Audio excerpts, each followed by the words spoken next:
Hello everyone, good morning. आज चाहिँ मेरो बुढाको छुट्टीको दिन, त्यही भएर हामी सँगै फ्रेस भयौँ। अनि सन्डेको दिन चाहिँ मलाई एकदमै खुसी लाग्छ कि हामी दुइटा सँगै टाइम स्पेन्ड गर्न पाउँछौँ नि त। त्यही भएर अनि केही नास्ता खाऊँ भनेर दुइटा मिलेर किचनमा गयौँ।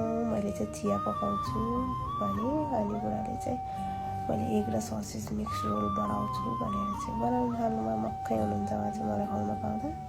अनि त्यसपछि चाहिँ चिया नि पाक्यो, मैले कपमा राखेँ।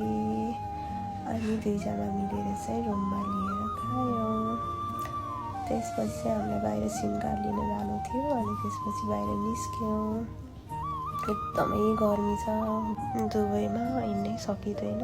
अनि हामी चाहिँ बसमा जानुपर्छ, एक ठाउँ पाइन्छ कि भनेर गएको, त्यो ठाउँमा चाहिँ पाइएन आज। त्यसपछि थाकेर चाहिँ पापडी चाट खायौँ, अनि एकछिन सपिङ गऱ्यौँ त्यहाँ ग्रोसरीको आइटम। अनि त्यसपछि अर्को ठाउँ चाहिँ पाइन्छ कि भनेर गएको, त्यहाँ चाहिँ पाइयो। त्यही खुसियालीमा चाहिँ दुइटा खुसी हुँदै बाहिर निस्क्यौँ। यही खुसियालीमा चाहिँ मैले बुढालाई जुस किनिदिएँ, अनि घर फर्क्यौँ। By by guys.